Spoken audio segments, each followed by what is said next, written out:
26 බීජීය භාග. පළවෙනි ප්‍රශ්නේ දුන්නා 2x බෙදීම 5 එකතු කිරීම 3x බෙදීම 5. ඒ කියන්නේ හරය සමාන වෙන එක්කෙනෙක්. ඊට පස්සේ දෙවෙනියට දුන්නා 2x ධන 1 බෙදීම 7 3x ධන 2 බෙදීම 7. මේකත් හරය සමානයි. හැබැයි මෙතන උඩ මොකක්ද ඉන්නේ? ලවයේ ඉන්නේ ප්‍රකාශනයක්. අර ප්‍රකාශනයක් විදිහට තියෙන දෙන්නෙක් දුන්නා. මේක පදනේ හිටියේ. මේක 35ද? සෝරි මේක 35 නෙවෙයි 3x. 3x නිකම්ම පදයක් තියෙන එකක්. මේක දුන්න ප්‍රකාශන තියෙන එකක්. හරය සමානයි. ඊට පස්සේ තුන්වෙනි ගානට දුන්නා මේ වගේම පොඩ්ඩක් අඩු කිරීමක් එක්ක යන්නේ කෙනෙක්. පොඩ්ඩක් වෙනස් වෙන 3 බෙදීම x අඩු කිරීම 5 බෙදීම x කියලා එක්කෙනෙක්. හතරවෙනි ගාන විදිහට දුන්නා මුටා යටයි දෙකේම ප්‍රකාශන තියෙන විදිහට. x බෙදීම 3 බෙදීම x එකතු කිරීම 5 එකතු කිරීම 2x එකතු කිරීම 5 බෙදීම x එකතු කිරීම 5. එහෙනම් ප්‍රකාශනයක් තියෙන එකක් දුන්නා. උඩත් ප්‍රකාශන යටත් ප්‍රකාශන. හරිද? මේ ප්‍රකාශන වලම අඩු කරන එකක් දුන්නා පස්වෙනියට. මම මේ ටයිප් බල දුන්නා. මම ඒ ටිකයි කියන්නේ. ඒක දුන්නා මෙහෙම එක්කෙනෙක්. දැන් x y දෙන්නම ඉන්නේ එක්කෙනෙක්. 2යි x එකතු කිරීම y බෙදීම 5යි a අඩු කිරීම 2. අඩු කිරීම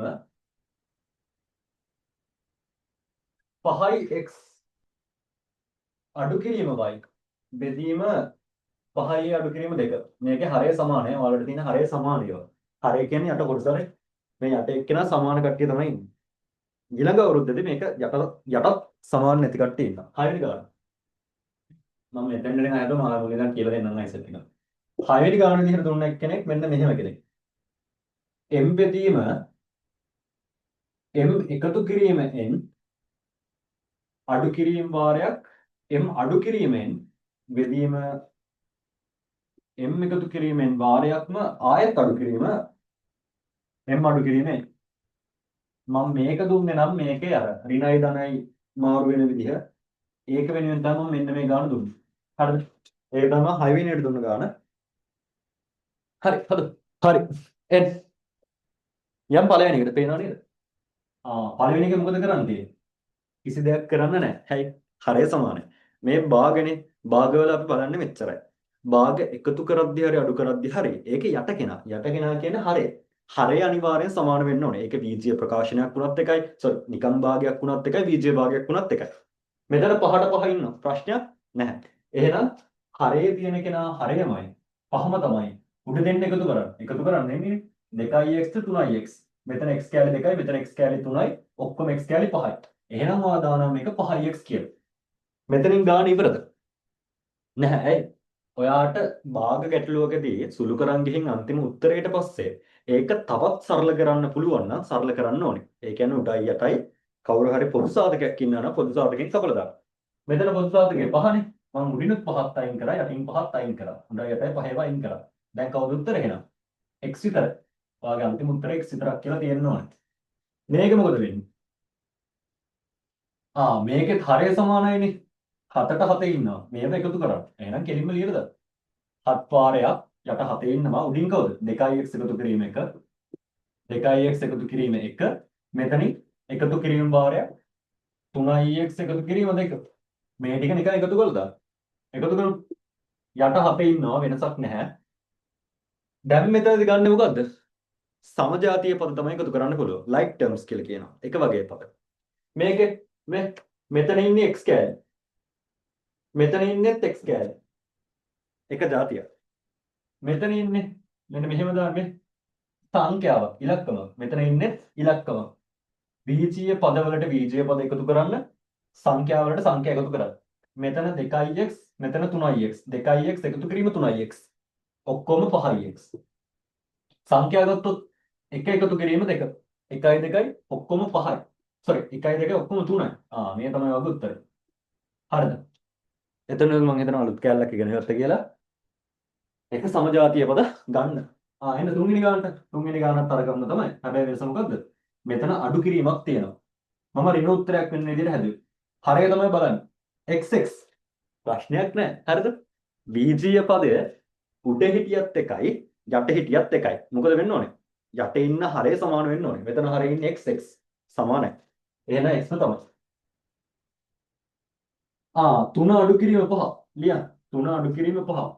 3න් 5ක් ගියොත් 3 කියන්නේ පුංචි ඉලක්කමක්. 5 කියන්නේ ලොකු ඉලක්කමක්. මේ මොකද්ද? නිකිල. ධන ඍණ සංඛ්‍යාව. එතකොට මොකද කරන්නේ? ධන ඍණ අමතක කරා. ලොකු කෙනාගේ පුංචි කෙනා අඩු කරලා වෙනස අරගෙන වෙනසට ලොකු කෙනාගේ ලකුණ දාන්න. 5යි 3යි වෙනස 2යි. ලොකු කෙනා ඍණ. එහෙනම් ඍණ 2යි උත්තරය.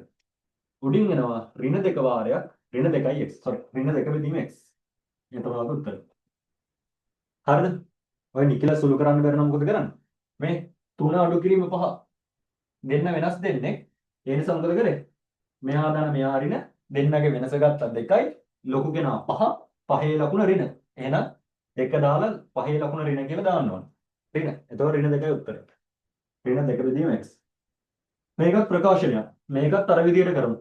හරයට හරය සමානයි. x ධන 5ම තමයි. එහෙනම් x ධන 5ම තමයි. වෙනසක් වෙන්නේ නැහැ. දැන් මේක ලියන්න. x අඩු කිරීම 3 එකතු කිරීම. ඒ කියන්නේ තියෙන විදිහට ලියලා දාන්න. කොහොමද? 2x එකතු කිරීම 5.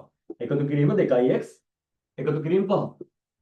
මේ ධන කියලා තියෙන්නේ තියෙන විදිහට ලියන්න. කැමති දේ කරා. දැන් එහෙනම් තමයි මතක තියාගන්න. ධන නම් කැමති දේ කරා. ඍණ වෙලා තියෙන එක අනිත් පැත්ත කරා. දැන් මේක සුළු කරන්න. මෙන්න මේක වගේමයි. මොකද වෙන්නේ? සමජාතීය පද වෙන වෙනම සුළු කරා. කවුද ඉන්නේ? මෙන්න x කට්ටිය ඉන්නවා. මෙතනත් x කට්ටිය ඉන්නවා.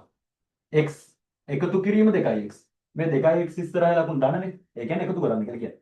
x ට දෙකක් එකතු කරන්න. ඔක්කොම 3x. x ට 2x එකතු කරොත් ඔක්කොම 3x. ඔන්න මම 3x ලිව්වා. දැන් ගන්න සංඛ්‍යා. ඍණ 3යි ධන 5යි. මම පැත්තකින් ලියන්න. ඍණ 3යි ධන 5යි. ආයෙත් අර විදිහට. 5න් අඩු කරන්න 3ක්. 5න් 3ක් ගියොත් 2යි.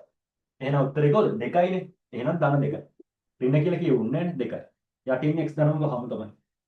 මේක තේරුන්නේ නැද්ද? මම මෙහෙ මෙහිමීට යන්නේ. මේක තේරුණාද? වෙච්ච වැඩේ. හරය සමානයි තනිම හරය ලිව්වා. මේකේ ප්‍රකාශන මෙතන ධන. ඒ කියන්නේ තියෙන විදිහට ලියලා දාන්න. ලිව්වා. එක එක ಜಾතිවල පද ඉන්නවා. සමජාතීය පද එකට එකතු කරා. ඒ කියන්නේ එකට වෙනම ගන්න.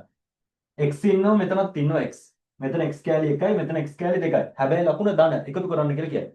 x ට 2x එකතු කරොත් ඔක්කොම 3x. ඔන්න මම 3x කියලා දැම්මා. දැන් සංඛ්‍යා ගන්න. මෙතන අඩු කිරීම 3ක්. මෙතන එකතු කිරීම 5ක්. මම ලියන්නේ නැතුව පැත්තකින් ලියලා ගත්තා. ඔන්න ඍණ 3 අඩු කිරීම 3 මෙන්න එකතු කිරීම 5.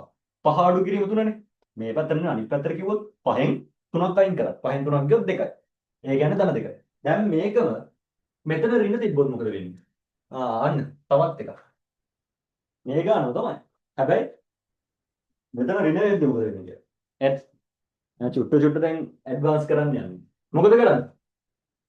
කවුද බලන්නේ? හරය. 5යි අඩු කිරීම 2. 5යි අඩු කිරීම 2. ප්‍රශ්නයක් නැහැ. එහෙමම ලියන්න. යටින් ලියන්නම්.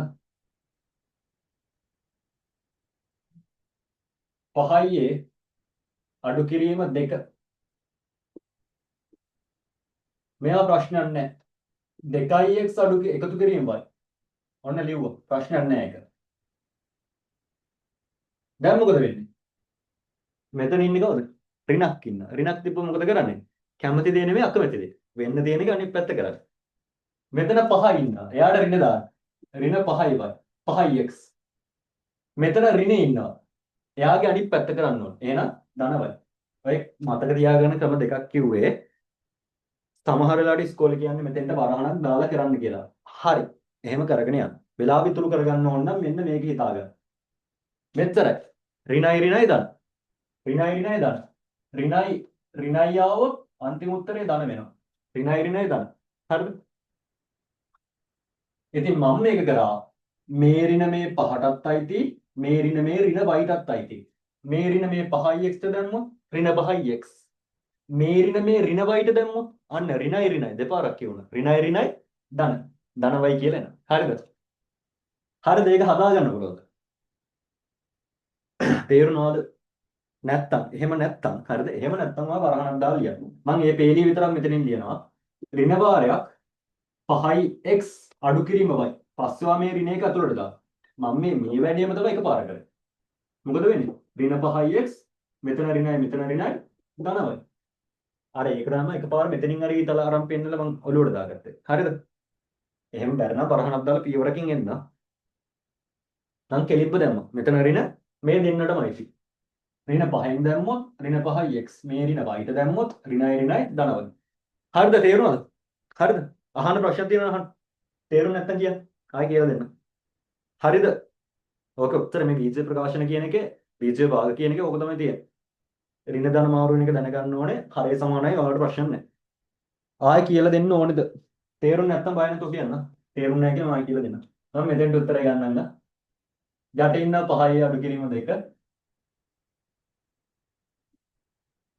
දැන් ගන්න සමජාතීය පද.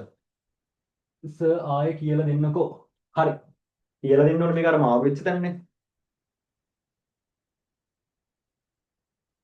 හරය සමානයි. ඒ හරයම ලිව්වා. මෙයාගේ ප්‍රශ්නයක් නැහැ. මේ ටිකත් එහෙමම ලිව්වා. ප්‍රශ්නේ තියෙන්නේ මෙතන. දැන් ඍණේ ඉන්නවා. ඍණේදී මොකද කරන්නේ? තියෙන එකේ අනිත් පැත්ත. තියෙන එකේ අනිත් පැත්තට යන්න. මෙතන 5x එහෙනම් ඍණත් එක්ක ඍණ 5x. මෙතන ඍණ y. එහෙනම් මේ ඍණත් එක්ක ඍණයි ධනවයි. ඔච්චරයි උනේ. එක්සැම්පල් එකක්. මේක එක්සැම්පල් එකක්. ඍණ වාරයක් 5x මම මේ වගේ එකක් ගන්න. ඍණ 2 2y ධන 3යි z හරය වැඩන්නේ මෙහෙම එකක් තිබ්බොත් ඍණ 10යි. බලන්න මේක ලියන විදිහ හරය අමතක කරන්න. හරයත් මම දාන්නම්කෝ. x අඩු කිරීම y. මෙන්න මෙහෙම කෑල්ලක් කියන. මෙන්න මේ කෑල්ල විතරයි ගත්තේ. දැන් කොහොමද මේ කියන්නේ? මේ ඍණ මෙයාටත් අයිති, මෙයාටත් අයිති, මෙයාටත් අයිති, මෙයාටත් අයිති. ඔන්න මම එකපාර දාන්න හදනවා. ඍණ මෙයාගෙන් ගුණ වුණොත් ඍණ 5x. එයා හරි. මේ ඍණ මෙයාට આવොත් ඍණයි ධන. කවුද ඉන්නේ? 2යි y. හරිද? දැන් මේ ඍණ ආයි මෙතෙන්ට ගියොත් මෙතන ඍණ මෙතන ධන. එහෙනම් ඍණ එක්කෙනා එන්නේ. මේ ඍණ මෙතන ධන. ධන වැඩන්නේ. ඍණ උත්තරේ ගන්න. ඍණ 3යි 20. මෙතන ඍණ මෙතන ඍණයි ධන. එහෙනම් ධන කවුද? 10. හරිය ඉන්නේ මෙයාම. තාම තේරුම් නැත්නම් චුට්ටක් කියන්න. ආයෙ කියලා දෙන්න. හරි නේද? දැන් මම එකපාර දිග ප්‍රකාශනයක් ලියලා මාරු වෙන විදිය කියලා දුන්නා. මේ ඉතලයේ ගහගෙන. ඒසි. එකෙන් දෙකට බැලනනේ. මෙයාට ගියොත් ඍණ 5x. මේ ඍණ මෙයාට ගියොත් ඍණයි ධන 2යි වයි. මේ ඍණ එක ධනට යනවා. ඍණයි ධනයි ඍණ 3යි z. මේ ඍණ මෙතෙන්ට යනවා. ඍණයි ධන 10. එතන. හරිද කියලා දෙන්න ඕනද? මේක ලියන්න. මෙන්න මේක කාට හරි තේරුම් නැත්නම් ටිකක් කොටු කරලා දාගන්න. මේක තමයි වෙච්ච වැඩි. හරිනේ? මම යනවා. හරි. දැන් මේක ලයිට් ටර්ම්ස් ගන්න. ලයිට් ටර්ම්ස් ගන්න. එක සමාන කට්ටිය. මෙතන 2x. මේක ඉන්න කට්ටිය කවුද බං? x කෑලි ඉන්නවා, y කෑලි ඉන්නවා. සංඛ්‍යා නැහැ. එහෙනම් යන් x කෑලි y කෑලි. x කෑලි ගන්න. මෙතන 2x, මෙතන ඍණ 5x. 2 ඍණ 5. පැත්තකින් ලියමු. 2 ඍණ 5. 2කින් 5ක් ගියොත් 3. මොනවද? ඍණ 3. එහෙනම් ඍණ 3x. හරි නේද? මෙතන ධන 2x මම 2 විතරක් ගත්තා. x කොහොමත් වෙනවනේ. 2x ඍණ 5y. මම ලියුවා 2 අඩු කිරීම 5. අඩු කරන්න බෑ. එහෙනම් මොකද වෙන්නේ? ලොකු කෙනාගේ පුංචි කෙනා අඩු කරා උත්තරේ 3යි. ලොකු එක්කෙනා ඍණ කියලා දැම්මා. එහෙනම් කවුද? ඍණ 3යි x. හරිද? අර මම පැත්තකට අරන් ලියුවා. දැන් y බෙහෙතුමු. මෙතන ධන y. මම මේ ලකුණක් දාන්න ඔයාලට ඉගෙන ගන්න. මෙතනත් ධන y, මෙතනත් ධන y. y y. එහෙනම් y එකතු කිරීම y. කවුද? y එකතු කිරීම y න 2යි y. ධන 2යි. ඔච්චර. හරි එන්න මෙතෙන්. මොකද වෙන්නේ? m ධනයෙන් m ධනයෙන් m ධනයෙන් හරය සමානයි. මෙතනින් පස්සේ දැන් එක දිගට මම කන්ඩිෂන් ටික විතරයි කියන්නේ. ඒ කියන්නේ වෙන්න ඕන දේ. හරය සමානයි. එහෙනම් වැඩේ හරි. එහෙනම් මොකද කරන්නේ? පොදු හරයක් ලියන්න. m ධනෙන්ම තමයි. දැන් මේවත් තියෙන විදිහට ගන්න. මෙතන m. එහෙනම් m තමයි. මෙතන ඍණ දෙන්නෙක් ඉන්න. එහෙනම් මේ ඍණ මෙයාටත් අයිති, මෙයාටත් අයිති. ඍණ m ගෙන් ගියොත් ඍණ මේ ඍණයි ධන n. හරිද? දැන් මේ එකපාර කියන්න පුළුවන් වෙන්න ඕනේ. මෙයාට යන්න ඊට පස්සේ. මෙයා ආයෙත් මේ ඍණ මේ දෙන්නටම අයිති. මෙයාටත් අයිති, මෙයාටත් අයිති. මේ වගේ ඊතල ගහගන්න. ඍණ මෙයාට ගියොත් ඍණ මේ ඍණයි ධනය ඔච්චර. දැන් කපන්න m අඩු කිරීමෙන් m ගෙන් m අඩු කරා. එකපාර පුළුවන් නම් කරන්න. හරිද? මුකුත්ම බැරි. මුකුත් බැරි නම් පැත්තකින් ලියන්න සමජාතීය පද ගන්න මේ. මෙතනත් m මෙතනත් m මෙතනත් m ගන්න. m අඩු කිරීමෙන් m ට m කැපුණා.